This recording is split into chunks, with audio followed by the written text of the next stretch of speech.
Bienvenue sur la chaîne Lumière de Médine, frères et sœurs dans l'islam.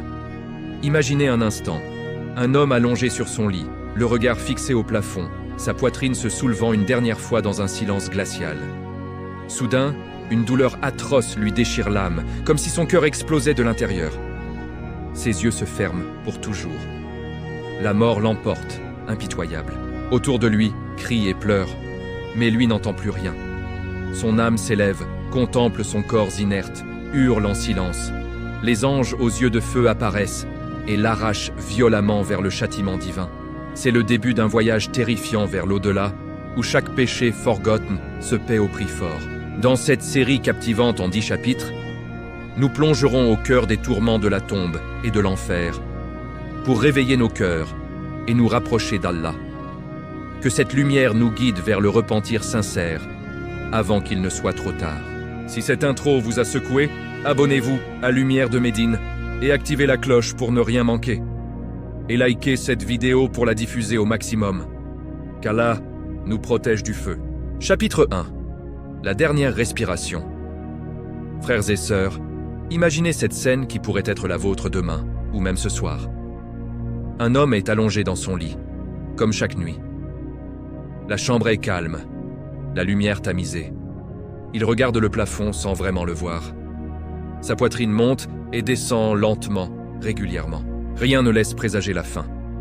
Soudain, une douleur indescriptible lui traverse la poitrine, comme si on lui arrachait le cœur avec des pinces brûlantes. Il veut crier, mais aucun son ne sort. Ses yeux s'écarquillent une dernière fois, puis se ferment pour toujours. Autour de lui, le monde continue. Sa femme entre dans la pièce, voit son corps immobile et pousse un hurlement qui déchire le silence. Les enfants accourent, pleurent, appellent leur père. Les voisins arrivent, les larmes coulent, les mains tremblent. On appelle le médecin, mais il est déjà trop tard. Le corps est là, froid, inerte.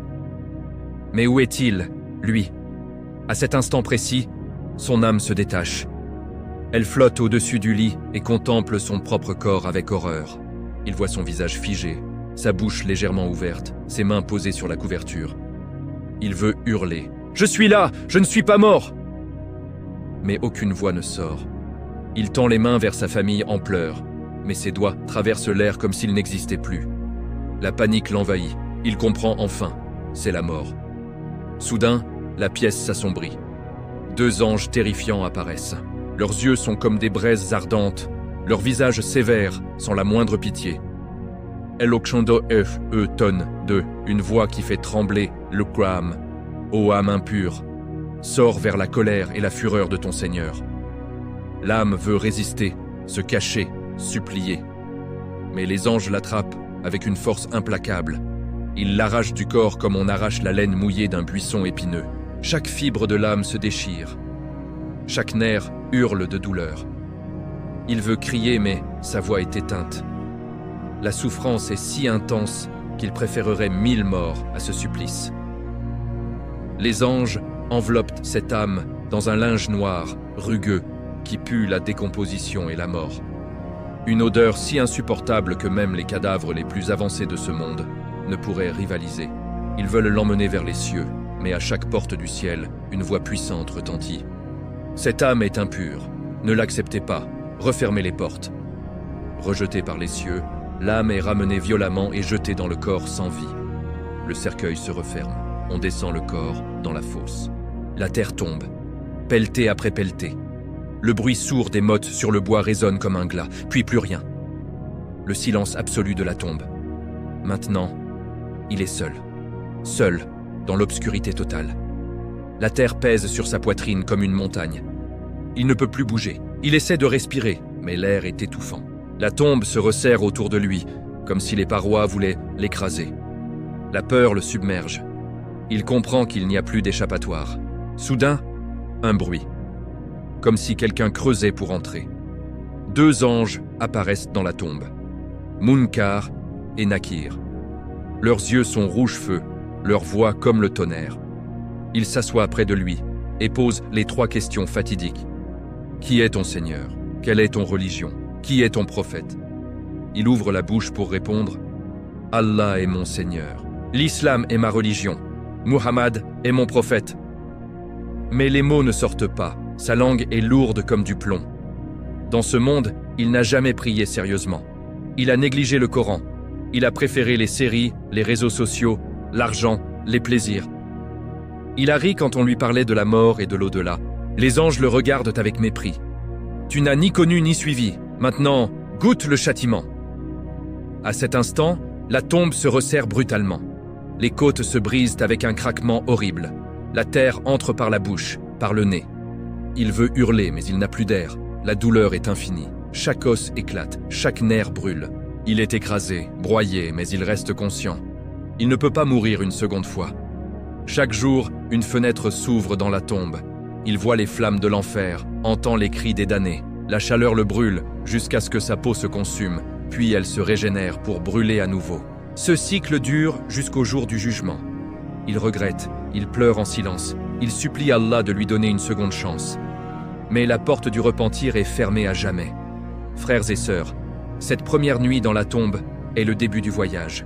Et ce n'est que le commencement. Chapitre 2. Les questions dans la tombe. Frères et sœurs, après cette première nuit terrifiante, le vrai interrogatoire commence. La tombe est toujours aussi étroite, l'obscurité totale, la poitrine écrasée par le poids de la terre. L'âme souffre déjà 1000 tourments, mais ce qui va suivre est encore plus effrayant. Écoutez bien, car ces questions, nous les affronterons tous, sans exception. Dans le silence absolu de la tombe, un bruit sourd retentit soudain, comme si deux géants creusèrent la terre avec violence. Le mort, terrorisé, entend leurs pas lourds qui font trembler les parois. Puis, deux anges immenses apparaissent devant lui, Munkar et Nakir. Leurs visages sont noirs comme la nuit, leurs yeux lancent des éclairs rouges comme des flammes vivantes. Leurs dents sont longues et pointues comme celles des bêtes sauvages. Leur voix résonne comme le tonnerre qui déchire le ciel. Ils s'assoient brutalement de part et d'autre du défunt et le redressent avec force. Il est assis dans sa tombe, les jambes tendues, le dos contre la paroi froide. Il tremble de tout son être. Il veut fuir, mais il n'y a nulle part où aller. Les anges le fixent avec un regard qui transperce l'âme. Le premier ange tonne. « Qui est ton Seigneur ?» Il ouvre la bouche. Il veut répondre « Allah, mon Seigneur est Allah ». Mais les mots restent coincés dans sa gorge. Sa langue est paralysée. Son cœur bat si fort qu'on dirait qu'il va exploser. Dans sa vie, il disait bien « Allah » quand on lui demandait, mais il ne le connaissait pas vraiment. Il ne priait pas. Il ne jeûnait pas sérieusement. Il passait des heures sur son téléphone, mais jamais une heure en prière sincère. Aujourd'hui, sa langue refuse de témoigner pour lui. Le deuxième ange répète, plus fort, « Quelle est ton religion ?» Encore une fois, il veut dire « l'islam ». « Ma religion est l'islam !» Mais rien ne sort. Sa bouche est sèche comme du sable, ses lèvres tremblent. Dans le monde, il se disait musulman parce qu'il était né dans une famille musulmane. Il portait parfois une barbe, faisait le ramadan à moitié, mais son cœur était attaché aux séries, à l'argent, aux femmes interdites, aux mensonges. Il n'a jamais vraiment vécu l'islam. Aujourd'hui, sa religion ne le reconnaît plus. Le troisième ange, d'une voix qui fait vibrer toute la tombe, demande « Qui est cet homme qui a été envoyé parmi vous ?» Il sait que c'est le prophète Muhammad, sallallahu alayhi wa sallam. Il veut crier son nom avec amour. Mais sa langue est morte. Ses yeux s'emplissent de larmes de regret. Il se souvient maintenant. Il écoutait de la musique au lieu du Coran. Il dormait pendant le Fajr. Il se moquait des barbus qui priaient. Il disait « Le prophète, oui, paix sur lui. » Mais il ne suivait pas sa sunna. Il n'apprenait rien de sa vie. Aujourd'hui, le prophète ne l'intercède pas. Les anges se regardent. Leur visage s'assombrit encore plus. Elle, un D. Eux déclarent D. Une voix froide. Il n'a ni connu, ni suivi, ni aimé. Il a vécu comme s'il n'y avait ni Seigneur, ni religion, ni prophète. À cet instant, un cri terrifiant retentit dans la tombe. Un ange invisible frappe le défunt avec un marteau de fer si énorme que il tombait sur une montagne. Il la réduirait en poussière. Le coup atteint le corps de plein fouet. Les côtes se brisent une à une. Le sang jaillit. La douleur est si intense qu'il hurle. Et ce hurlement est entendu par tout ce qui vit sur terre, sauf les humains et les djinns. Les animaux l'entendent et s'effraient. Les chiens aboient sans raison. Les oiseaux s'envolent soudainement. Mais ce n'est que le début. Les anges ordonnent. Serrez-lui la tombe. Immédiatement, les parois se rapprochent. La terre se resserre comme un étau vivant. Les côtes restantes craquent. Les os du dos se brisent. La terre entre dans sa bouche, dans ses oreilles, dans son nez. Il est broyé vivant, mais il ne meurt pas. Il sent chaque os qui éclate, chaque nerf qui se déchire. Il veut supplier, mais il n'a plus de voix. Puis une fenêtre s'ouvre sur sa droite. Il voit l'enfer. Une chaleur insupportable envahit la tombe. Des flammes gigantesques dansent devant ses yeux. Il entend les cris des damnés. Il sent l'odeur de la chair brûlée. Chaque jour, cette fenêtre s'ouvrira et il verra sa place dans le feu. Chaque jour, son corps brûlera jusqu'à devenir charbon, puis sera reconstitué pour brûler à nouveau. Il pleure maintenant. Des larmes de sang coulent de ses yeux. Il regrette. Il se dit « Si seulement j'avais prié, si seulement j'avais lu le Coran, si seulement j'avais suivi le prophète. » Mais le repentir dans la tombe n'est plus accepté. Frères et sœurs, ces trois questions, nous les connaissons tous. Mais le jour venu, seule une vie de piété sincère permettra à notre langue de répondre correctement. Que Allah nous facilite et nous fasse répondre avec fermeté « Mon Seigneur est Allah, ma religion est l'islam, mon prophète est Muhammad, sallallahu alayhi wa sallam. » Chapitre 3. Le jour où la terre tremble. Frères et sœurs, après des années, des décennies, ou peut-être des siècles dans les tourments de la tombe, arrive enfin ce jour que personne ne peut imaginer dans sa totalité. Le jour où tout ce que nous connaissons disparaît en un instant. Le jour du jugement. Écoutez attentivement, car ce chapitre va vous faire sentir la réalité de ce moment terrifiant. Soudain, un bruit assourdissant déchire le silence de la tombe. Un tremblement si violent que la terre entière se met à vibrer comme si elle allait exploser. Les parois de la tombe se fissurent. Le défunt, toujours écrasé, broyé, sent une secousse inimaginable. C'est la première sonnerie du corps. Israfil, alayhi salam, souffle dans la trompe. Tout meurt. Les anges, les humains vivants, les animaux, les djinns, tout s'effondre. Le monde s'éteint. Puis vient la seconde sonnerie, le souffle de la résurrection. À cet instant, Allah redonne vie à tout ce qui a existé. Les morts sortent de leur tombe, comme des plantes qui percent la terre après la pluie. Le défunt sent son corps se reconstituer os par os, veine par veine, peau par peau. Il ouvre les yeux. La tombe explose. Il émerge nu, pieds nus, terrifié, sur une terre complètement transformée. La terre n'est plus la même. Elle est devenue blanche, lisse, plate comme du pain cuit au four. Pas une montagne, pas une colline, pas un arbre, pas une maison. Rien pour se cacher. Le soleil est si proche qu'il brûle la peau. Il est à une distance d'1 mille seulement. Les gens transpirent tellement que certains s'enfoncent dans leur sueur jusqu'aux chevilles, d'autres jusqu'aux genoux, d'autres jusqu'à la poitrine et certains jusqu'au cou. La chaleur est insupportable. Le ciel s'est fendu comme une peau déchirée. Les étoiles tombent comme des fruits pourris. La lune et le soleil se sont éteints. Les océans se sont embrasés, transformés en feu liquide. Les montagnes volent en poussière, emportées comme des nuages de laine cardée. Les gens courent dans tous les sens, nus, fous de terreur. Une mère oublie son bébé qu'elle allaitait. Un homme oublie sa femme, ses enfants. Personne ne pense à personne d'autre.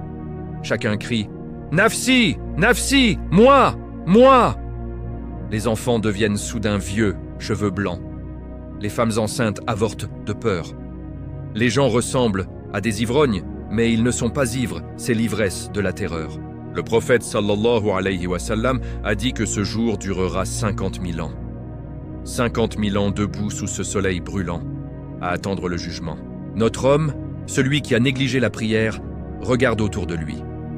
Il voit des milliards d'êtres humains rassemblés sur cette plaine immense.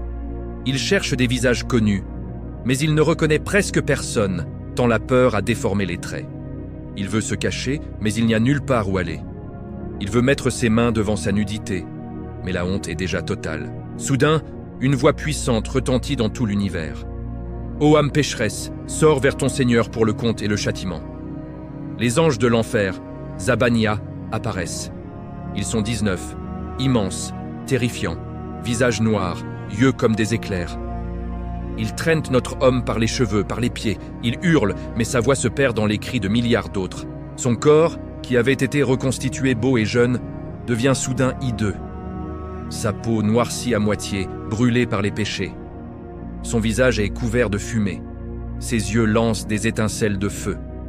Ses pieds brûlent la terre à chaque pas, comme s'il marchait sur du métal fondu. On lui présente son livre d'action, mais pas à la main droite. Non! Le livre lui est jeté violemment dans la main gauche, par derrière l'épaule. Il le prend, tremblant, et crie « Hélas! Que ne m'a-t-on pas donné mon livre? Cache, je n'avais jamais su ce qu'était mon compte. » Il ouvre le livre. Chaque péché y est écrit en détail. Chaque regard interdit. Chaque prière abandonnée. Chaque mensonge. Chaque dhikr oublié. Chaque argent mal gagné. Tout est là, noir sur blanc. Il n'y a plus moyen de nier. Il n'y a plus d'avocats. Ni parents, ni amis, ni argent ne peuvent t'aider. Il voit au loin le pont Sirat, plus fin qu'un cheveu, plus tranchant qu'une lame, tendu au-dessus de l'enfer. Il sait qu'il devra le traverser, mais avant cela, il voit la balance, la misant. Ses actions seront pesées. Mais ses bonnes actions sont si légères, presque inexistantes. Ses péchés, eux, sont lourds comme des montagnes. Il commence à comprendre que sa destination finale est claire. Il regarde vers l'enfer et voit une vallée immense de feu qui bouillonne. Il sent déjà sa chaleur. Les anges le regardent sans pitié. Il tombe à genoux et supplie « Oh Allah, renvoie-moi.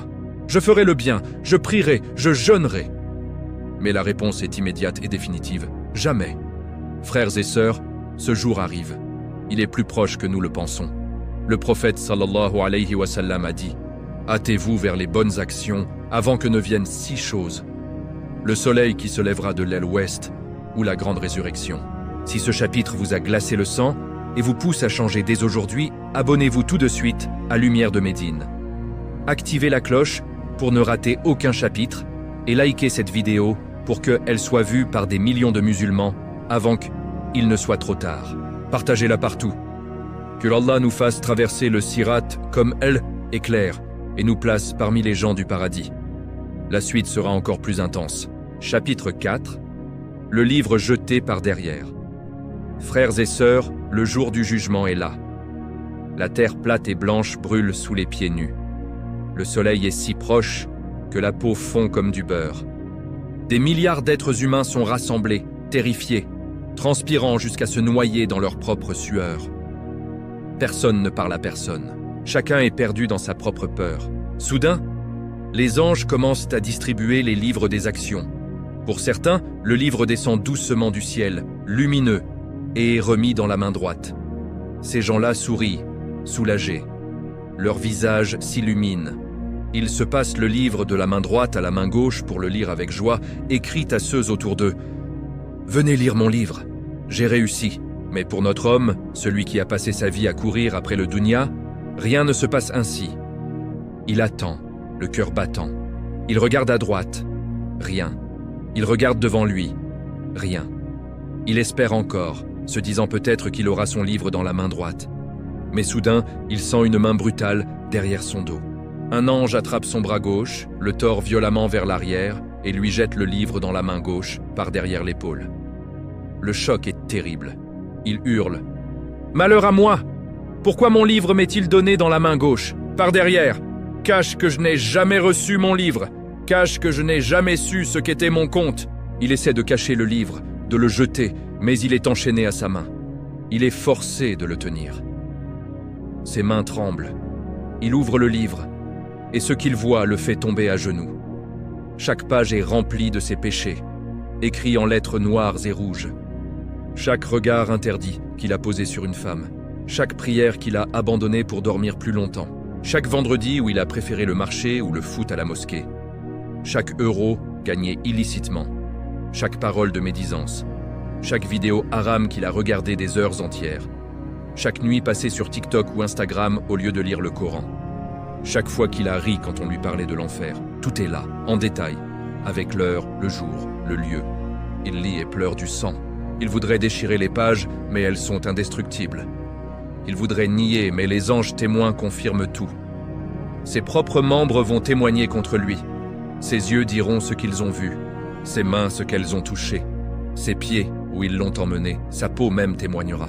Il regarde autour de lui. Il cherche sa mère, son père, ses enfants, pour leur demander de l'aide. Mais personne ne le regarde. Chacun est occupé avec son propre livre. Sa mère a reçu son livre dans la main droite, mais elle ne peut pas l'aider. Son père pleure sur son propre sort. Ses enfants, s'ils sont damnés aussi, fuirent son regard. Il se met à courir parmi la foule, tenant son livre comme une malédiction. Il crie « Qui veut acheter mon livre? Qui veut échanger ?» Mais personne ne répond. Les gens du paradis le regardent avec pitié, mais ils ne peuvent rien. Les autres damnés sont trop occupés à regretter. Puis vient le moment de la balance. La grande misane est dressée devant le trône d'Allah. Une balance immense, plus grande que les cieux et la terre. Ces plateaux sont si sensibles qu'ils détectent le poids d'un grain de moutarde. On place d'un côté ses bonnes actions, quelques prières faites à la va-vite, quelques aumônes données pour montrer aux gens quelques jours de Ramadan tenus difficilement. Le plateau monte haut, presque vide. De l'autre côté, on place ses péchés. Le plateau descend brutalement, si lourd qu'il touche presque terre. Les anges ajoutent encore l'arrogance, la jalousie, l'hypocrisie, le temps perdu, les mensonges, les intérêts riba, les images haram. Le plateau s'enfonce encore plus. Il regarde la balance et comprend que c'est fini. Il n'y a plus d'espoir. Il tombe face contre terre et supplie « Oh Allah, pèse encore une fois. Peut-être ai-je oublié une bonne action. » Mais les anges le relèvent brutalement et disent « Le compte est juste. Tu as vécu pour le dunya, maintenant tu auras l'enfer. » Au loin, il voit déjà les portes de l'enfer s'entr'ouvrir.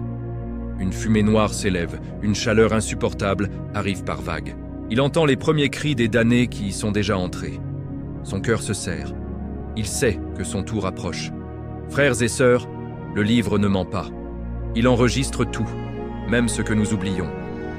Aujourd'hui, nous avons encore le temps de remplir notre livre de bonnes actions avant qu'il ne nous soit jeté par derrière. Chapitre 5.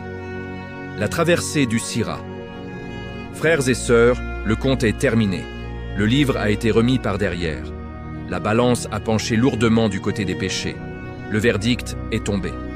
Maintenant vient l'une des épreuves les plus terrifiantes de l'au-delà, le pont Sirat. Écoutez bien car aucun d'entre nous n'y échappera. Après le jugement, une voix immense retentit dans tout l'univers. Traversez le pont. Devant les milliards de ressuscités apparaît soudain le Sirat. Un pont tendu au-dessus de l'enfer, plus fin qu'un cheveu, plus tranchant qu'une épée, plus sombre que la nuit la plus noire. Il s'étend sur une distance inimaginable, du bord de la résurrection jusqu'aux portes du paradis. En dessous, l'enfer bouillonne, rugit, appelle les pécheurs comme une bête affamée. Le prophète sallallahu alayhi wa sallam a dit « Le Sirat sera dressé sur le dos de Jahannam, et il aura des crochets et des épines qui attraperont les gens selon leurs actions. Certains passeront comme l'éclair, d'autres comme le vent, d'autres comme le cheval de course, d'autres en courant, d'autres en marchant, d'autres en rampant, et d'autres seront saisis et jetés dans le feu. Les premiers à traverser sont les pieux, les martyrs, les prophètes, les sincères. Ils passeront comme un éclair. Le prophète Muhammad, sallallahu alayhi wa sallam, passera le premier, suivi des croyants purs. On les voit filer à une vitesse incroyable, illuminés par leur lumière, protégés par leurs bonnes actions. Ils crient « Oh Allah, sauve-nous, fais-nous arriver sains et saufs. » Mais pour notre homme, celui qui a négligé la prière, qui a accumulé les péchés, c'est une toute autre histoire. Il s'approche du pont, poussé par les anges. Ses pieds nus tremblent. Il regarde en bas et voit, elle, enfer. Des flammes noires et rouges qui montent jusque au pont. Des vagues de feu qui claquent comme des mâchoires. Des cris qui percent les tympans. Il sent déjà la chaleur qui lui brûle le visage. Les crochets de fer, longs comme des lances, bougent comme s'ils étaient vivants, prêts à saisir. Il pose son premier pied sur le Sirat. Le pont est si fin qu'il vacille immédiatement. Le tranchant coupe la plante de ses pieds. Du sang coule. Il avance d'un pas, puis deux. Mais à chaque pas, ses péchés le ralentissent. Chaque prière abandonnée alourdit ses jambes. Chaque regard haram obscurcit sa vue. Chaque mensonge fait trembler le pont sous lui. Soudain, un crochet l'attrape par le flanc. Il hurle de douleur. Le crochet le tire vers le bas. Il se raccroche au pont de toutes ses forces, les mains en sang. Il crie « Oh Allah, sauve-moi » mais un autre crochet saisit sa jambe. Il sent qu'on le tire violemment vers l'abîme. Il regarde autour de lui. Des milliers, des millions tombent. Certains glissent dès le premier pas et plongent directement dans le feu. D'autres avancent un peu, puis un crochet les happe. Il voit des gens qu'il connaissait. Un voisin qui ne priait jamais, un collègue qui mangeait du riba, une connaissance qui écoutait de la musique jour et nuit. Tous tombent en hurlant. Les flammes les accueillent en bas. À peine touchent-ils le feu qu'ils sont brûlés jusqu'aux os, puis reconstitués, puis brûlés à nouveau. Leurs cris montent jusqu'au pont. « Ô ceux qui passent, priez pour nous !» Mais les pieux passent trop vite pour les entendre. Notre homme, désespéré, essaie de ramper. Ses genoux sont lacérés. Ses mains glissent sur le sang. Il avance centimètre par centimètre. Il voit au loin la lumière du paradis, les jardins, les rivières, les houris. Mais cela semble à des années-lumière. Il pleure. Si seulement j'avais prié, si seulement j'avais jeûné, si seulement j'avais donné l'aumône. Un vent violent souffle soudain depuis l'enfer. Un vent brûlant chargé de flammes. Il perd l'équilibre. Ses mains lâchent. Il tombe. La chute est interminable. Il hurle tout le long. Il voit les parois de l'enfer défiler, couvertes de damnés enchaînés. Il voit les 7 portes de Jahannam s'ouvrir pour lui. Il atterrit enfin dans les flammes. À l'instant où il touche le feu, sa peau fond comme du goudron. Ses os noircissent, ses yeux éclatent. Il hurle un cri que même les montagnes entendraient si elles existaient encore. Mais il ne meurt pas. Le feu le reconstitue aussitôt pour le brûler à nouveau. De là-haut, sur le pont, les derniers pieux passent et regardent en bas avec tristesse. L'un d'eux dit « Alhamdulillah, Allah nous a sauvés de cela. » Frères et sœurs, le sirat ne pardonne pas. Chaque bonne action est une lumière qui nous aide à passer. Chaque péché est un poids qui nous fait tomber. Aujourd'hui, nous avons encore le temps de multiplier les prières, les aumônes, le Coran, le repentir. Chapitre 6. Les portes de l'enfer s'ouvrent, frères et sœurs. Le sirat a été traversé. Ou plutôt, il est tombé. Des millions de corps plongent dans l'abîme, hurlant, se débattant dans l'air brûlant. Les flammes les attendent, comme une mer vivante, affamée. Maintenant, les portes de Jahannam s'ouvrent en grand. Écoutez cette description, car elle est la réalité qui attend ceux qui ont préféré le dunya à Allah. 7 portes immenses apparaissent, chacune plus terrifiante que l'autre. Elles sont en fer noir, épaisses comme des montagnes, couvertes de chaînes rougies par le feu. Derrière chaque porte, un niveau plus profond, plus sombre, plus douloureux. Une voix tonne depuis l'intérieur. « Ô Malik, ô gardien de l'enfer, ferme-les sur eux pour l'éternité !» Les anges Zabaniya, ces gardiens impitoyables, 19 géants au visage noir et aux yeux de braise, attrapent les damnés par groupes entiers. Ils les traînent par les cheveux, par les pieds, par les chaînes qui leur transpercent déjà les épaules. Les damnés crient, supplient, se roulent par terre, mais rien n'arrête les anges. Leurs voix sont comme le tonnerre. « Marchez, voici ce que vous avez gagné.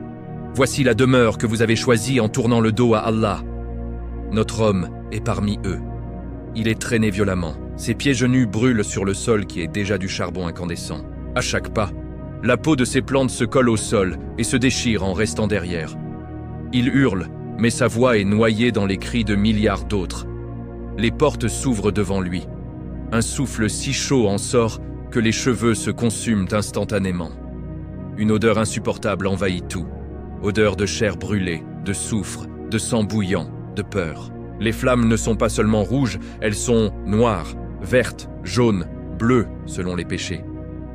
Chaque couleur brûle différemment, plus profondément. À peine franchit-il la première porte que les flammes se jettent sur lui comme des bêtes vivantes. Elles rugissent, claquent des mâchoires invisibles, l'enveloppent entièrement. Sa peau fond en un instant, coule comme du beurre sur son corps. Ses yeux éclatent dans leurs orbites. Sa langue pend, noircie. Ses os apparaissent, blanchis par la chaleur extrême. Il hurle un cri qui n'a plus rien d'humain. Mais il ne meurt pas.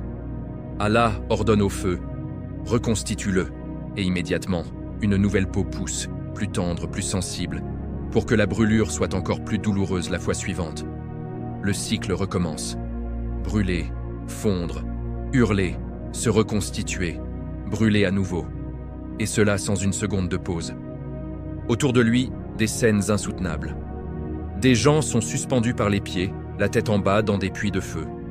D'autres sont attachés à des piliers de fer rouge et tournent comme des brochettes. Certains ont la bouche grande ouverte, et on leur verse du métal fondu qui descend jusqu'aux intestins et ressort par en bas. Des maintenant autres ont des serpents et des scorpions gros comme des chameaux qui leur entrent par la bouche et sortent par ailes, anus, les dévorant de l'intérieur. Il entend les gardiens rire froidement. « Goûtez ce que vous avez semé! Vous disiez que l'enfer était un mythe? Vous vous moquiez des prédicateurs? Aujourd'hui, vous savez !» Il essaie de fuir, de courir, mais les chaînes le ramènent. Les flammes le poursuivent. Il voit des visages qu'il reconnaît. Un ami qui l'invitait aux soirées haram, un collègue qui trichait dans les affaires, un voisin qui ne priait jamais. Tous hurlent son nom. « À cause de toi, tu m'as entraîné !» Mais lui aussi crie la même chose vers d'autres. Il lève les yeux et supplie « Oh mon Seigneur, fais-moi sortir! Je jure que je serai pieux !» Mais la réponse tombe comme un coup près. « Restez-y humiliés et ne m'adressez plus la parole. » Sourate Al-Mu'minun. Les portes se referment derrière le dernier damné avec un bruit qui fait trembler les cieux et la terre. Plus jamais elles ne s'ouvriront pour laisser sortir quelqu'un. L'éternité commence. Frères et sœurs, l'enfer n'est pas une menace vide. Il est prêt, allumé depuis la création, et son combustible, ce sont les hommes et les pierres. Aujourd'hui, nous pouvons encore fermer ces portes sur nous-mêmes en nous repentant sincèrement. Si ce chapitre vous a fait sentir la chaleur des flammes et vous pousse à vous prosterner immédiatement, abonnez-vous sans attendre à Lumière de Médine, activez la cloche pour ne rater aucun chapitre et likez cette vidéo pour que celle serve d'avertissement à des millions d'âmes avant qu'il ne soit trop tard. Partagez-la massivement. Qu'Allah nous protège tous des portes de Jahannam. La descente continue plus profondément. Chapitre 7. Les chaînes et les flammes vivantes. Frères et sœurs, les portes de l'enfer sont fermées à jamais. L'obscurité est totale, seulement percée par les éclats rougeoyants des flammes qui dansent comme des démons. L'air n'existe plus. À la place, une fumée âcre qui brûle les poumons à chaque inspiration. Maintenant commence le vrai supplice éternel. Préparez vos cœurs, car ce que vous allez entendre est ce qui attend ceux qui ont tourné le dos à Allah. Les anges Zabaniya attrapent les damnés par dizaines de milliers. Ils apportent des chaînes énormes, forgées dans le feu même de Jahannam. Ces chaînes ne sont pas de fer ordinaire, elles sont vivantes, rouges incandescentes, et elles bougent comme des serpents. Chaque maillon est plus gros qu'un tronc d'arbre. Elles sifflent en s'approchant, crachant des étincelles. Pour notre homme, la chaîne arrive en premier au niveau des chevilles. Dès qu'elle touche la peau, elle s'enfonce profondément, brûlant chair et os. Il hurle tandis que la chaîne remonte le long des jambes, traverse les cuisses, perce le ventre, passe à travers la poitrine, ressort par les épaules et atteint enfin le cou. Puis elle entre dans la bouche ouverte par la douleur et ressort par le nez. Il est maintenant traversé de part en part par une seule chaîne ardente qui le lie entièrement. La brûlure est indescriptible. À l'intérieur de son corps, la chaîne chauffe ses organes, fait bouillir son sang, grille son cœur. Il veut arracher la chaîne, mais ses mains sont déjà attachées par d'autres maillons. Chaque mouvement fait craquer la chaîne à l'intérieur de ses os, augmentant la souffrance 1000 fois. Les anges tirent sur la chaîne d'un coup sec. Il est traîné sur le sol de charbon, incandescent. Il laisse une traînée de fumée. Il crie jusqu'à ce que sa voix se brise, mais le son ne sort plus. Seule une fumée noire s'échappe de sa bouche. Autour de lui, des millions subissent le même sort. Certains sont traînés en groupe, attachés les uns aux autres par une seule chaîne qui passe à travers tout leur corps. Quand l'un tombe, il entraîne les autres, et les anges les fouettent avec des fouets de feu qui lacèrent la peau en lambeaux. Ils arrivent enfin devant un gouffre immense. Les anges poussent les damnés dedans. La chute dure des heures, des jours, on ne sait plus. Pendant la chute, les flammes montent à leur rencontre comme des langues affamées. Elles lèchent leur corps, brûlent leurs cheveux, font fondre leur visage. Quand ils touchent enfin le fond, leurs os sont déjà visibles. Mais le feu ne les laisse pas reposer. Des flammes vivantes, noires et hurlantes, s'enroulent autour d'eux comme des pitons géants. Ces flammes ne se contentent pas de brûler. Elles mordent, elles griffent, elles rugissent. Elles ont des formes de bêtes, têtes de lion, de scorpion, de serpent. Elles arrachent des morceaux de chair et les recrachent en feu. Une flamme attrape notre homme par le visage. Elle lui brûle les yeux jusqu'à ce qu'il coule comme du liquide. Une autre lui ouvre la poitrine et fait bouillir son cœur à l'intérieur. Une troisième lui entre dans la bouche et descend jusqu'à l'estomac, faisant exploser ses intestins en vapeur. Il sent tout, chaque seconde, chaque nerf hurle. Puis Allah ordonne « Renouvelez leur peau ». Une nouvelle peau pousse, plus fine, plus sensible. Les nerfs sont à vif, et les flammes recommencent, encore plus douloureusement. Il essaie de se protéger avec ses mains, mais les chaînes le tirent en arrière, l'exposant complètement. Il voit des gens qu'il connaissait dans le dunya. Certains sont suspendus par la langue pour avoir menti, d'autres par les mains pour avoir volé, d'autres par leurs parties intimes pour avoir commis l'adultère. Tous hurlent le même regret. « Cache ! Cache, nous avions écouté. Cache, nous avions craint. Allah !» Les anges passent entre eux et disent une voix glaciale. « Goûtez le fruit de vos actions. Vous vouliez le plaisir éphémère. Voici le plaisir éternel que vous avez choisi. » Frères et sœurs, ces chaînes ne se briseront jamais. Ces flammes ne s'éteindront jamais. Aujourd'hui, chaque prière, chaque repentir, chaque bonne action peut nous épargner ce supplice. Chapitre 8. La poisse ardente et le fruit maudit. Frères et sœurs, nous descendons encore plus bas dans les abysses de Jahannam. Les chaînes brûlent toujours à l'intérieur des corps. Les flammes vivantes ne cessent de mordre et de déchirer. Mais Allah a préparé pour les damnés des tourments spécifiques, des boissons et des aliments qui augmentent la souffrance 1000 fois. Écoutez, et que vos cœurs tremblent. La soif. Une soif qu'aucun humain sur terre n'a jamais connue. Les damnés n'ont pas bu une goutte depuis le jour de la résurrection.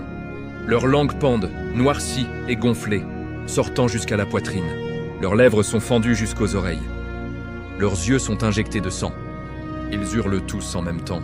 De l'eau! De l'eau! Par pitié, une goutte d'eau. Les anges Zabaniya apparaissent, portant d'immenses chaudrons bouillonnants. À l'intérieur, un liquide noir et fumant, plus chaud que le métal en fusion. C'est le hamim, l'eau bouillante extrême. L'odeur seule fait vomir les flammes elles-mêmes. Un ange attrape notre homme par les cheveux et lui renverse la tête en arrière. Il ouvre sa bouche de force. Puis il verse le hamim directement dans sa gorge. À peine le liquide touche les lèvres que la peau du visage fond comme de la cire. Les lèvres disparaissent, le nez coule, les joues tombent en lambeaux. Quand le hamim descend dans la gorge, il brûle l'œsophage, fait exploser la trachée. Il arrive dans l'estomac et fend les parois. Puis il continue. Il traverse les intestins, brûle tout sur son passage et ressort par le bas en emportant chair et organes dans une vapeur sanglante. Il hurle. « C'est Tord !» frappe le sol avec sa tête. Mais la soif ne s'éteint pas. Au contraire, elle devient plus intense. Il supplie encore. « Plus ! Donnez-m'en encore !» Car la douleur de la brûlure est moins forte que la soif qui le rend fou. Autour de lui, des milliers boivent la même chose. Certains ont le hamim versé sur la tête. Il pénètre le crâne, fait bouillir le cerveau, ressort par les yeux et les oreilles en fumée blanche. D'autres sont plongés entièrement dans des bassins de hamim. Leur peau se détache en grandes plaques qui flottent à la surface. Puis vient la faim. Une faim qui ronge les entrailles comme des milliers de couteaux. Les anges apportent le repas, le fruit de l'arbre Zakoum. Cet arbre maudit pousse au fond même de l'enfer. Son tronc est fait de corps de diable. Ses branches sont des serpents. Ses fruits ressemblent à des têtes de démons hideuses, bouillonnantes, puantes. Un ange cueille un fruit et le tend à notre homme. Mange, c'est ce que tu as cultivé par tes péchés. Il a si faim qu'il attrape le fruit malgré l'horreur. À peine le touche-t-il que le fruit explose de chaleur. Il le met dans sa bouche. Le goût est plus amer que tout ce qui existe. Dès que le fruit touche la langue, il la fend en deux. Il descend dans la gorge et brûle tout comme du métal fondu. Arrivé dans l'estomac, il explose à nouveau, faisant jaillir des flammes par la bouche et par le nez. Les graines du Zakoum S accrochent aux parois de l'estomac et y poussent immédiatement des épines qui transpercent tout de l'es intérieur. Il vomit. Mais ce qu'il vomit, ce sont des flammes bouillantes. Les anges lui redonnent immédiatement un autre fruit. « Mange encore, tu n'as pas fini ton repas éternel. » Certains damnés essayent de refuser. Les anges leur ouvrent la bouche de force et enfoncent les fruits jusqu'à ce que l'estomac éclate. Puis Allah reconstitue le corps pour que la faim et la soif reviennent encore plus fortes. Il regarde autour de lui et voit des scènes qui glacent le sang. Des gens qui se mangent leurs propres mains pour calmer la faim, mais les mains repoussent aussitôt pour être mangées à nouveau.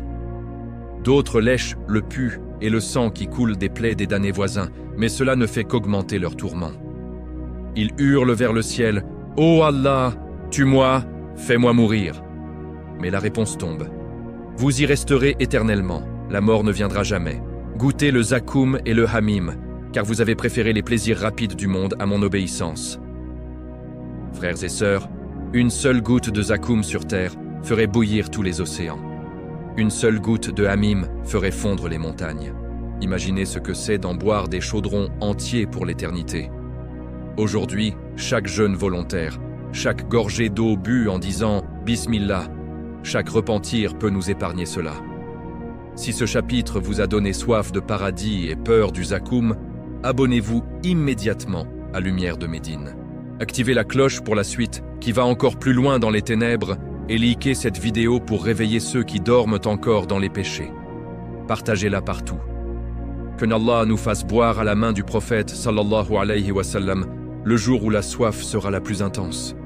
La descente continue. Chapitre 9. Les profondeurs les plus sombres. Frères et sœurs, nous touchons maintenant le fond le plus abyssal de Jahannam. Les niveaux inférieurs, réservés aux pires des mécréants, aux hypocrites les plus profonds, à ceux qui ont renié Allah tout en prétendant le croire. Ici, la lumière n'existe plus. Même les flammes sont noires, d'un noir si dense qu'il avale tout. L'air est empoisonné par une fumée qui brûle les poumons à chaque respiration forcée. Le froid extrême alterne avec une chaleur qui fait fondre les os. Préparez-vous, car ce que vous allez entendre dépasse l'imagination. Les anges Zabaniya traînent les damnés encore plus bas. Les chaînes s'alourdissent, deviennent plus épaisses, plus brûlantes. Chaque maillon est maintenant gros comme un rocher. Ils traversent des tunnels étroits où les parois sont couvertes de épines empoisonnées qui se l'enfoncent dans la chair à chaque mouvement. Le sang coule, mais il bout avant même de toucher le sol. Ils arrivent enfin dans le niveau le plus bas, Hawiya, le gouffre abyssal. Un puits si profond que si une pierre y était jetée, elle mettrait 70 ans à toucher le fond. Là, il n'y a plus de sol stable, seulement des couches successives de feu noir, de glace brûlante, de ténèbres vivantes. Notre homme est poussé dans ce puits. La chute est interminable. Pendant qu'il tombe, des vents chargés de poison le fouettent. Des serpents géants, noirs comme l'encre, aux crocs plus longs que des épées, le mordent au passage. Chaque morsure injecte un venin qui fait bouillir le sang dans les veines. Des scorpions gros comme des mules lui piquent les yeux, le cœur, les parties intimes. Il hurle, mais le son est avalé par l'obscurité. Quand il touche enfin le fond, il s'enfonce dans une mer de gassac. Un liquide froid, noir, puant, fait du pu, du sang et des larmes des damnés des niveaux supérieurs. Ce liquide pénètre par tous les orifices. Il brûle de l'intérieur comme de l'acide, gèle les organes en même temps. La peau se couvre de cloques qui éclatent en vers grouillants qui dévorent la chair de l'asque intérieur. Les anges l'attachent à une colonne de feu noir. Son corps est étiré jusqu'à ce que les articulations craquent. Ses bras sont tirés vers le haut, ses jambes vers le bas. Puis on lui verse sur la tête du plomb fondu. Le métal coule lentement. Il traverse le crâne, fait exploser le cerveau en vapeur, descend le long de la colonne vertébrale, fond les os un à un. Il sent chaque vertèbre qui se liquéfie. Quand le plomb arrive aux pieds, il ressort en bouillonnant, emportant la chair avec lui. Autour de lui, les hypocrites les plus graves subissent des tourments encore pires. Ceux qui priaient pour être vus des gens sont suspendus par leurs langues hypocrites, qui s'allongent jusqu'à toucher le feu. Ceux qui donnaient l'aumône en se vantant ont les mains clouées à des piliers rouges, et on leur verse de l'or fondu dans la bouche. Ceux qui ont menti sur Allah et son prophète ont le visage écrasé contre des plaques de fer chauffées à blanc, encore et encore. Il n'y a plus de cris ici. Les voix sont éteintes. Seuls des gémissements sourds, comme des animaux agonisants. Les damnés se regardent parfois, reconnaissent un frère, un père, un ami d'autrefois, mais aucun ne peut parler. Leurs langues sont soit coupées, soit brûlées, soit attachées. La solitude est absolue. Chacun est enfermé dans son propre tourment, sans pouvoir communiquer. Le regret est si profond qu'il ronge plus que le feu. Ils se souviennent de chaque occasion manquée, chaque fajr dormi, chaque djumu'ah raté, chaque Coran abandonné, chaque « demain je me repentirai ». Soudain, Une voix terrifiante retentit depuis les hauteurs. « Ô habitants du feu le plus bas, aujourd'hui, nous avons oublié comme vous, nous avez oublié. Goûtez le châtiment éternel pour ce que vous faisiez. » À ces mots, le feu s'intensifie. Les ténèbres deviennent plus épaisses. Les chaînes se resserrent. Le froid et la chaleur alternent plus rapidement. Et le pire, ils entendent, très loin, très haut, les rires et les chants des gens du paradis. Ils entendent les rivières couler, les fruits être cueillis, les houris chanter. Cette joie lointaine est le plus grand tourment. Ils hurlent en silence. « Oh Allah, même une seconde dans ton paradis, même un regard. » Mais la réponse est définitive. Jamais. Vous y resterez pour l'éternité.